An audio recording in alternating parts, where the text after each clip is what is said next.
The main purpose of this program is to honor the merit students of the association's members, family who have successfully passed the SSC and SSC examinations, and to encourage them to even better in their education.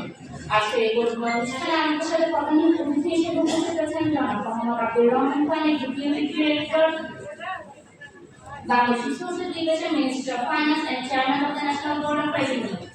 Also, we have our special guest, Mr. Mohammad Sofiuddin, Commissioner of Customs Agents Association, Chhattisgarh. After a discussion of the portion, Mr. Ashram Saifullah, President of Chhattisgarh Agents Association. Actually, it's very important to hear that. Somebody over here, we got a couple of my ধন্যবাদ এত ব্যস্ত সময়ের মাঝে আপনাদের মহামূল্যবান সময় আমাদের প্রদান করার জন্য। সম্মানীয় অতিথিবৃন্দ, অভিভাবকবৃন্দ, শিক্ষার্থীদের উপস্থিতিতে এই অনুষ্ঠান আরো অর্থ হয়ে উঠেছে। এই শিক্ষার্থীদের ভবিষ্যৎ কামনা করছে এবং এমনই উদ্যোগের জন্য আয়োজিত উদ্যোগে জানাই আন্তরিকভাবে ধন্যবাদ। তাছাড়া আমি আমার প্যারেন্টস অ্যান্ড টিচারদেরকেও অনেক thankful for my great achievement.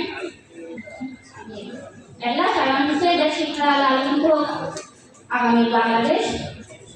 That's all from my side. Thank you for your attention. Assalamu alaikum.